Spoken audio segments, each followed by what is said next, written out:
This question is from Elvir Baraktaraj from Bosnia.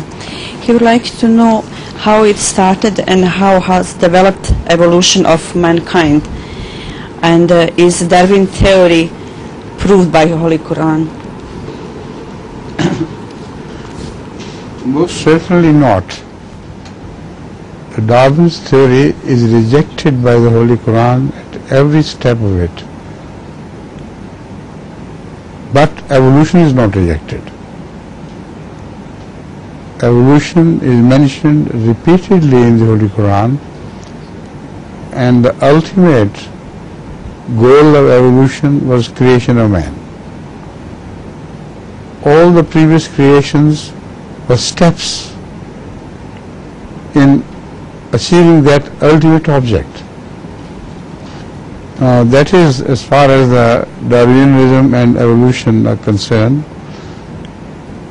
I can pinpoint so many verses of the Holy Quran which speak of every stage in the creation of mankind and every stage in the creation of the previous creatures which were not mankind, and they are referred to as jinn.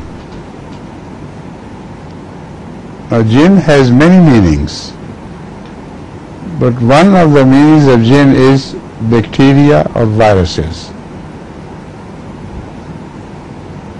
And this the Holy Quran refers,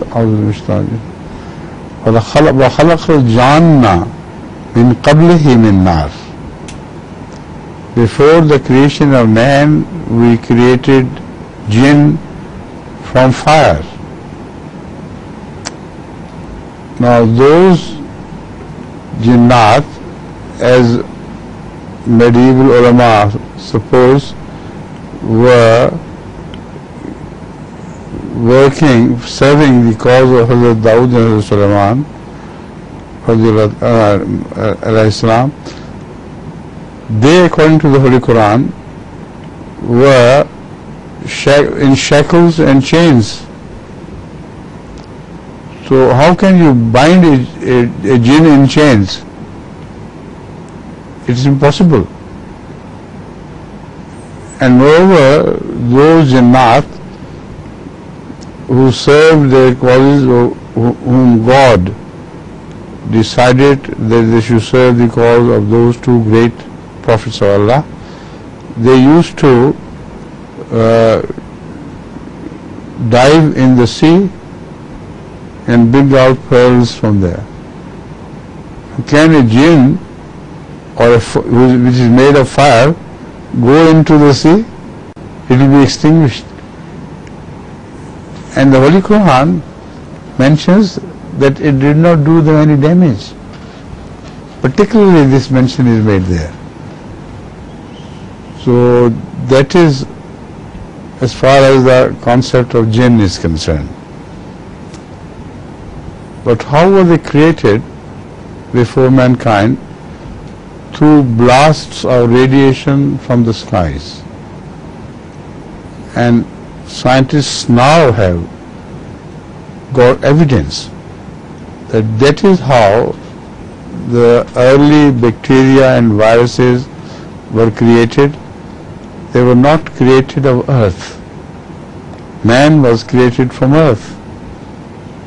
And they directly absorbed the blasts of fire, and from that energy they got their body made. Even that is very confusing how it happened unless God has so organized. One can't imagine how directly out of fire a creation can be made, but it is made.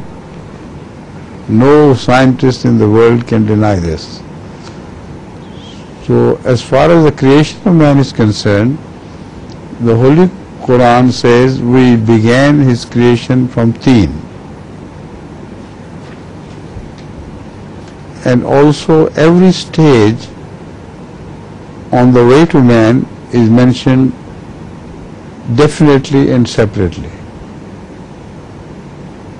what Theme went through, what changes, and the mention of chlorophyll, and how it everything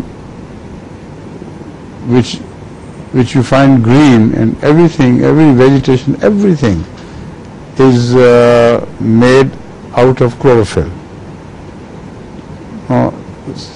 Amazingly, the scientists try to give some plausible explanation of creation of other genes responsible for the creation of ultimate life. But I think the effort is that that explanation should be plausible. It is actually not, because they agree that genes have no mind, yet they are extremely complicated things. They could not have been created in part. Either they had to be created in whole and full, or they wouldn't exist. And they were not their own creations, this the scientists agree. So who created them? But apart from that question, they have no explanation of how chlorophyll evolved. Chlorophyll is a green substance responsible for all growth in the universe. Now, it's difficult for me to give you scientific formula, chemical formula of chlorophyll, but I assure you that you rest assured that without chlorophyll no life was possible. When you eat fruits, have you ever imagined that they daily come out of the earth? And man is daily created from earth.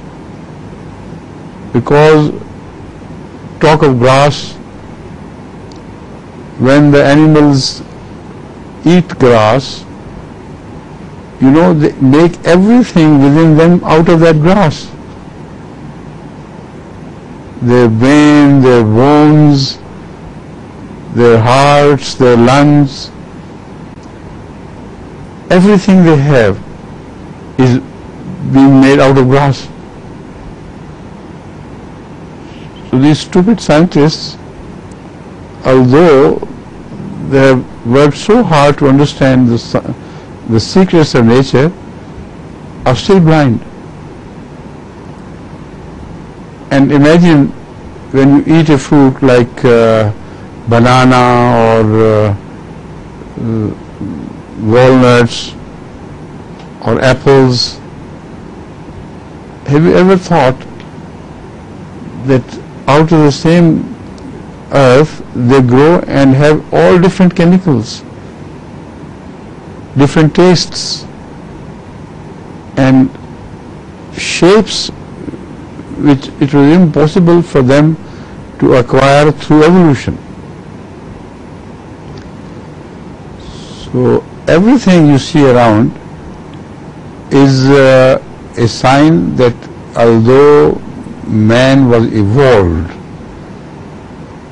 through smaller things which may be referred to as amoeba or earlier than that, yet they were created from nafsin wahida.